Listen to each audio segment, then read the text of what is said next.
Okay, so the title of the talk is just a fun title. Racket is my Mjolnir. Mjolnir is Thor's hammer, and that's as much as I know about how you pronounce Mjolnir. I looked at it, it's Norwegian. Actually, what I did, I went into Google and I said, Google, please say this for me, and it said Mjolnir. So, all right, so who am I? I'm old. I'm getting older all the time, but I think like a young person because I kind of still think the way I did when I was 15. We thought we knew everything, especially since we were going to places like Harvard and MIT after high school, but we didn't know who any of these people were, and I quickly found out I didn't know anything. We knew more than our teachers in high school. All right, so then over the next 40 years, since high school, I got to meet a lot of people, and you'll probably recognize some names in there. And the bold-faced names are people I learned Lisp from, or learned more about Lispy things or functional things from. I want to point out Harry Lewis at the that's chronological. I want to start with Harry Lewis, and I'll only talk about him, because what he made us do in AM110 was implement a Lisp interpreter in Lisp. And I was a really mixed up college student. But when I went back to my 25th reunion, which was like 8 years ago, I said, I really wished I'd worked harder in your class because it was really awesome, and I never forgot anything from that class, even though I was a really dorky student. And all these other people, that kind of flowed out of what he taught in that first class way, way back when. So anyway, the point I want to make to students, and you know this all in this room, but out there in the world, be nice to your teachers because you get to meet cool people, and there are a lot of them. I mean, there are a lot more that aren't even on that list. The nicest people are you people, PLT. I know, I'm serious. I love the PLT community. I like the Scala community. I love the Haskell community, and why do I put it that way? I program a lot in Scala at work because they let me. They really would prefer I programmed in Java, but I really would prefer to do a functional language to interface with their Java jars, so they let me get away with that. But I go to Scala conferences a lot, and the category theory just kind of blows me away, and even blows away Scala people. And so I go to the Haskell community for help. They're so friendly, and you guys are so friendly.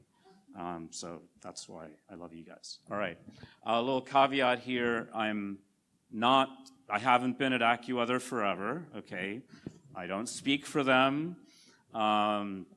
But this talk came out of stuff that I did for them. I did a little project. I've done probably about 50 special projects at AccuWeather to date in the last 2.5 years. I do about one a week, sometimes 2 a week if I'm lucky, especially if I get to use a functional language, I get more done per week, and they're beginning to realize that.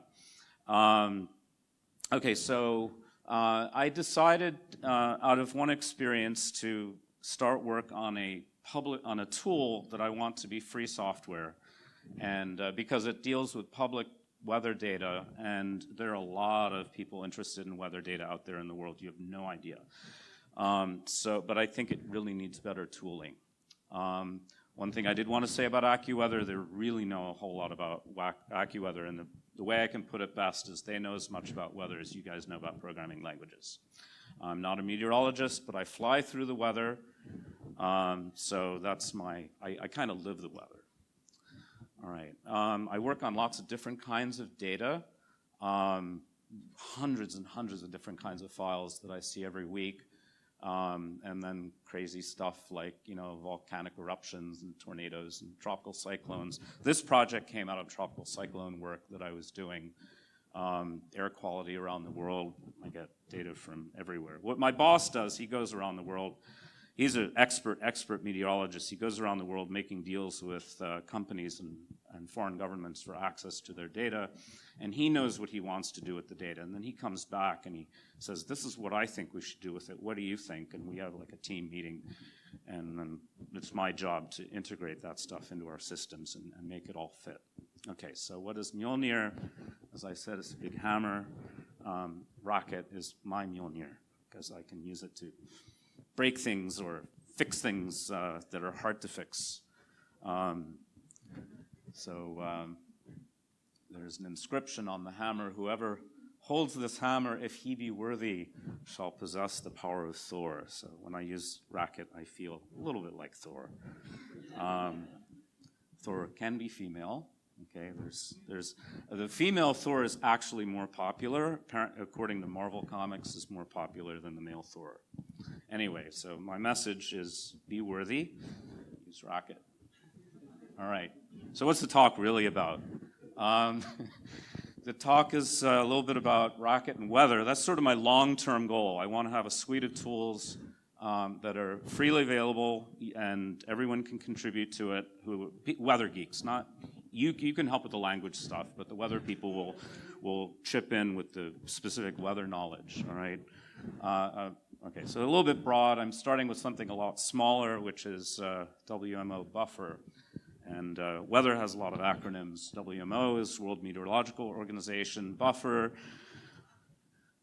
is a binary universal form for the representation of meteorological data. And all right, you probably thought buffers were something else. Okay, so but METs, that's what we call meteorologists. METs think of buffers as something else. Okay, so in the 1980s, there were, I don't know how many different formats. There still are so many different formats out there. But buffer was made to consolidate a lot of different stuff that existed and make a format that could be used for almost anything. And it's amazing what you can pack into buffer files. They're very, very compact. They can be compressed. There are a lot of numbers in there that are 3 bits wide or 7 bits wide or 15 or 13 bits wide. It's a bit stream. So you get 1 bit wrong and you get the compression flag wrong and the whole thing makes no sense whatsoever. The original software is built in Fortran. The stuff that people still use is primarily Fortran. There are C interfaces and now Java and Python. They're usable. The programs that deal with these files are compiled. And that's what drove me to use Racket, because I was given some files and they were very hard to work with. Okay, so the output was really ugly. I looked at it and it looked like COBOL, and then I realized it was Fortran, and then I saw there was a switch that I could get JSON output, and I thought, okay, that's great. And then I looked at the JSON and it was like, now this is not the JSON, okay? This is the more COBOL-like stuff. This is, you know, buffer files are almost like virtual machines. They're not Turing complete, but they have macros, like they're actual, like some of those 3s in there are macro invocations, okay? All right, I didn't know that would be funny, but it is. Okay, so basically they're just 30 things there, right? But that 30 things can refer to up to 8,000, actually about 5,000 unique different things. And then you find that there are at least 66 ways of describing time. I actually found a few dozen more, at least 51 ways of describing wind and everything else you could imagine. So this thing of 30 expands out to actually 400, this is just from one buffer file, okay? It's tropical cyclone stuff. It expands into 425 descriptors, and they repeat, and some of those things say repeat this many times, and these are the fields that will be repeated. So anyway, this is readable, at least. It looks like COBOL, but it's readable. That's actually the same thing with the data values in there, and you find that if they want to say 1, they'll say 0.1, and then the exponent will be 1. You know, so you have to like take all that and sort of think Fortran a little bit. So that's what I was dealing with for the data when I ran the decoder, and the decoder didn't run on everything. There were things that were not decodable. But I tried the JSON output, and I said, okay, well, this looks all right. I mean, this is fine. I mean, it's a little wordy, but, it's okay. And then, let's see. Oh, yeah. So then these, I don't know if you'll recognize those numbers. Okay, there's that 3 again, 6-digit things. That's your macro. Okay, that's going to, see, it says unexpanded descriptors. Well, it's going to expand, and when it expands, it's still JSON, but you have like these arrays of arrays of arrays and arrays and arrays, and it goes on and on and on. And I was like, to parse this JSON, I need to know what I'm parsing. And so I looked in the documentation for the keys that I could use to select, and they were not documented. And basically, the only way I could get the keys was to take the whole JSON output, run it through a script, pull out the IDs, do a sort unique on them, and that would tell me what to select for this particular file. And then the problem was that the API, there are Fortran and C APIs, and you can kind of do selector type stuff, and it has kind of a C and array, a C pointer and array type notation. So I was guessing, because like all you have is like a man page, and it just like says you can select for these things, and it turns out the only things you can select for are those top level things. Like you can't select for any of this embedded stuff. And so I said, all right, I need help. And so I asked for help, and I was told, you need to write a note, and it has to go through proper channels, and we will get you an answer. So I submitted my request, and I waited about 2 months for an answer. But the job I had to do couldn't wait 2 months, all right? So in the meantime, I wrote a Racket program to solve the immediate problem. And by the way, one of the organizations that produces a lot of code, and it's high-quality Fortran and C code. It's been developed over decades. It's very well vetted. It's just the documentation's a little shaky in places, okay? But they have this license I just love. I see it on every file. In applying this license, ECMWF does not waive the privileges and immunities granted to it by virtue of its status as an intergovernmental organization, nor does it submit to any jurisdiction, all right? That's on every source file. I love that license. If you ever want that kind of power, I guess you need to become an intergovernmental organization, all right? But just so you know who ECMWF is, they're good people. Since Hurricane Sandy, you probably all have heard about the American model and the European model. Those are the European model people. And they're mostly in England, and that's where they've got the supercomputer. And our supercomputer would be better than theirs, except Congress didn't fund it, but I heard Congress now has funded it, so we'll get there, all right? But in the meantime, at AccuWeather, we pay to have access to their data, so we have the best of the best. I mean, actually, we have lots, and we have more data than you would believe, okay? All right, so as I said, the JSON was insanely nested. Also, that the COBOL-like output was enormous. It's always 100 times the size of the original input, but at least it was parsable. So what I did with Racket was I looked at the patterns, I analyzed them with Racket and regular expressions and counting things, and found the patterns, and I wrote a finite state machine to reliably read that output, because there's all kinds of weird idiosyncrasies. And then I emitted my own JSON, because my downstream consumers needed something that made a little more sense, something that looked like that. So that was my Racket output, which my downstream customers said, yeah, that's great.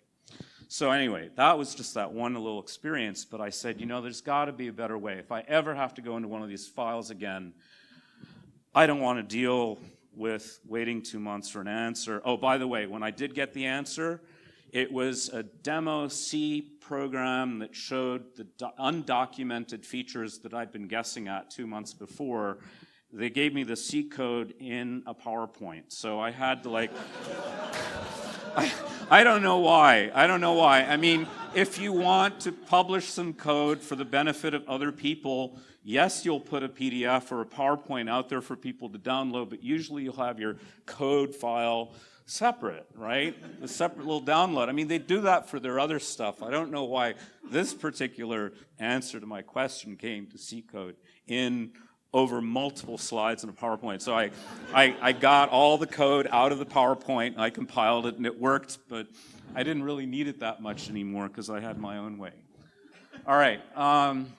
So anyway, I decided, I want my data and my programs to look the same. That we like JSON in the data world because it's kind of lispy. You have braces instead of parentheses, and you have tags and things like that.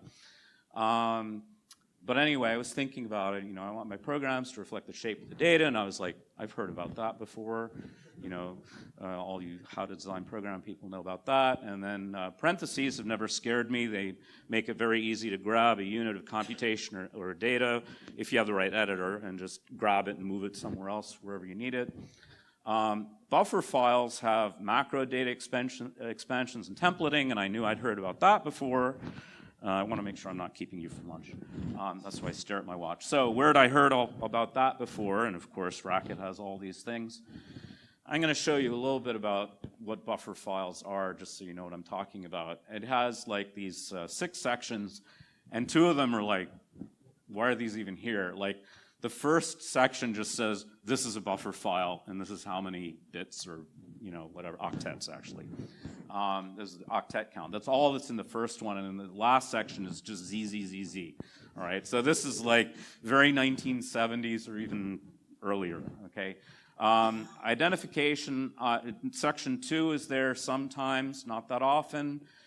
Section 3, that thing I showed you that had the 30 that expanded into the 425, that's really section 3, and but it's all binary bit stuff. And especially section 4 is the same thing, but with actual data values.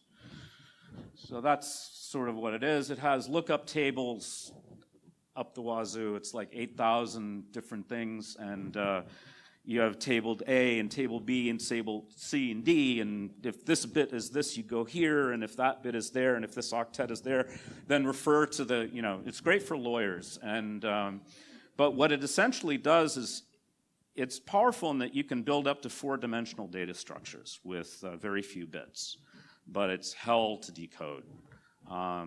But I decided that, it's almost like you take a sensible representation of something, and then you compile it down to something, and then when you want to use it, actually wish you could go the other way around. You want to decompile it. So, and you've all written C programs, some of you have written C programs, where, you take some data and it becomes a bunch of lookup tables or function pointers, tables of those, and you almost want to be able to go the other way around. So what I wanted, when I look at buffer files, I said, can I convert these tables back into functions? And it would make buffer easier to use. It was considered advanced and flexible because it can hold all those 8,000 different things, and they're actually running out of space because they don't allocate enough bits for all the things that have come up since 1988. The first thing they didn't think about in 1988 was that the year 2000 was like 12 years away. So they used a feature that says if this bit is whatever, you can. Or maybe they just took an unused octet somewhere and they said if you put 100 in here, then that's 2,000 plus whatever the number is. All right, it's a lot of committee work. I don't want to downplay the amount of work that's gone into making these files work for lots and lots of people. I already showed you that one. It has some very ordinary stuff that is familiar to everyone. It has stuff that you can kind of understand. Okay, clouds from waterfalls. Oh yeah, I guess that can happen. Descending orbit. I wonder what's falling out. Funnel clouds, iridium satellites. Data from ships. The kind of gas that's in a balloon. Then there's like stuff where I scratch my head and I'm like, hoppers, nymphs, and larvae. Instrument attached to animals other than marine mammals. Large swarm of isolated adults seen singly, duration of passage less than 1 hour ago. That's everyone in here. Mutual inconsistency, maybe that's me, no countermeasures, prophylaxis. There's some weird stuff in there. Okay, then more, so some of these macros, it's like, we're going to make a macro, and we're going to encode it. We're going to have committee meetings, and we're going to encode it. The next one descriptor is to be repeated 87 times. And I'm like, why 87, you know? Why not make that a parameter? Maybe 87 it's not a prime number. I don't know. It's then you got your Spodoptera exempt, surface ozone bubbler, I don't know. That's the actual spelling, tipping bucket method. And then there are codes in there that mean violent. Okay, I guess a tornado can be violent, or a wind gust or whatever. Wrong. And then they have parsec, and I'm like, why do you have parsec and weather? Okay, I'm like, isn't it? I had to remember my Star Trek. What's parsec? And it was like, it's a long way away. All right. All right. Then there's stuff like 11 to 20 icebergs with growlers and bergy bits and balloon burst and this is what's in those 8,000 things that you have to be able to handle. Not Earth located because of bad time, reconstructed chirp used. And these things I couldn't figure out at all. I mean, I was just lost. I mean, I know there are instruments, right? That's one of the areas, like we keep coming up with new instruments, and they only allocated this many bits for the kinds of instruments you can have, and so the committee meetings, apparently that's what drives up the blood pressure, like what are we gonna do? We're gonna have to use another octet somewhere. All right, so decoding these things is challenging because of all these data macros and expansions, but Racket does that, and so I already mentioned that. Okay. So there are a lot of tools that have been developed over decades, and they decode most of the buffer files, but I ran into some that didn't decode. And the reason they didn't decode, remember that optional section? And there are sections within sections that are open for local redefinition. So like if you're, I don't know, somewhere in Russia and you want to do your own thing, there's a section where you can do your own thing, and you're not obligated in any way to report to anyone else what you did with that thing. So the problem is sometimes you decode and it just crashes. And it would be nicer, you know, with Racket, I can just say, hey, this is a local section. I don't know what's in here, but here's the blob if you want to decode it with your local thing. There is a Python interface, which is okay, but it demands that you know what's in the file to begin with. And that's a big problem I have. I get these files and I have no idea what's in them. And I have to like dump the whole thing and then look at this monstrous output to figure out what's in there. And what I want is I want a shell where I can load the buffer file and I can say, are there any temperatures in here? Or rather, instead of a shell, I could just ask a Racket program for these 100 buffer files, just give me the 20 that have temperature data, or whatever. I mean, there are 8,000 different things, icebergs and bubblers and whatever. I want it to be functional, all right? So, you know, my boss will say, can you tell if X, Y, and Z are in these files? And I don't want to spend all day figuring that out. I just want to have a functional program, a shell that can be also run in a batch, where I can just say, just tell me if there's anything related to temperature in there or whatever. One of those 8,000 things. I want my filter, map, fold, reduce, I want lambda, okay? I want to be able to poke around. The other thing I want to be able to do is when I have this bit stream with all these things in there that have been, I got to wrap this up. I want to be able to pull it out and reassemble it in a functional way. So you can guess why I like Racket. It has all these things that help me do that.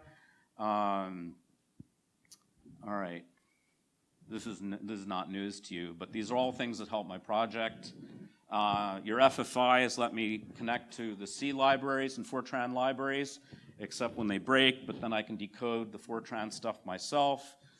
I'm excited because the weather community has a lot of geeks, okay? It has a lot of people who, Jerry Sussman called them nerds. They will take a tool like Racket and their knowledge of weather and improve on my puny little thing and make it 100 times better. So that's why I want to do this. The code is rapidly evolving. I didn't show you code because it's just changing all the time. One of the things with the DSL is Your users are the ones who really should be driving the DSL. You know, I know what I can do to make me happy, but it's actual users out there. So I need to get this out there, and it's going to change a lot. The biggest problem I've had is I don't even know what to call this. I mean, I know I want a suite of weather tools that work in the Racket world. I don't know if I want to call it RacketWeather because you guys own the name Racket, okay? So maybe I have to call it something else, weather, and then buffer for this initial thing that handles buffer files, and then we'll deal with CREX files, and then we'll deal with GRIB files, and GRIB2, and there's so many different things out there. But take them one at a time. I put my contact info in there. So anyway, I want you to use your Racket Mjolnir to do good for the world, and I found this picture. I thought that was fun. So that's it.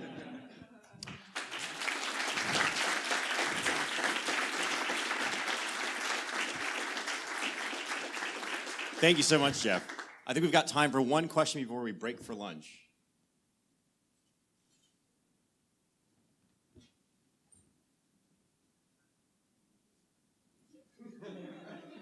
I just had to keep it up.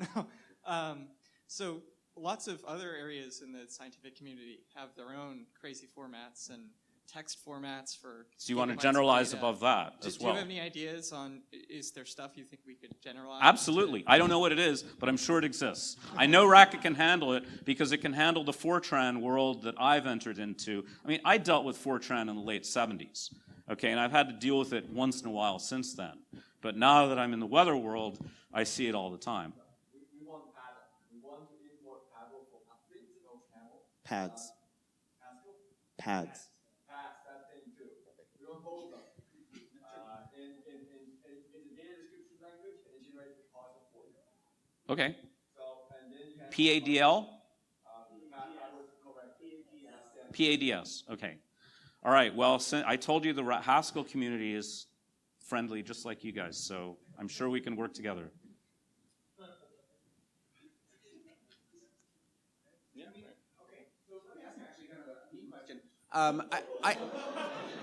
No mean questions? Well, this is No, not a it's question to you. okay. This is I a can mean take question. it. No. I've got my Mjolnir. It's not against you. It's against Racket. No. You're lucky they're nice. Data exploration is a really important thing, and I don't think that Racket yet has great tools for data exploration. It has more than I thought. Okay, I don't really know what the work is out there, but I often find myself wishing, gosh, I want to look at this really, really large, let's just take a dumb example. I want to look at a large S expression. I want to, maybe I just want to unfold parts of it. I don't even know what I want. I want to look at a large piece of data, and I don't think that actually Racket has good stuff right there, and I don't know what's out there in the world, but it sounds like that would be a part of the project that you're looking at. It's the Racket Explorer. You should try it. Okay. Racket Explorer, try it. It's pretty good. Okay. Can you say that? Yes, sorry, Racket Explorer, and that was Tony G and Vincent, yes? Just Tony. Oh, just Tony. No, okay, fine. All right. Lunch, right? Oh, sorry. One. No, I think we're good. Yeah, let's break for lunch. All right.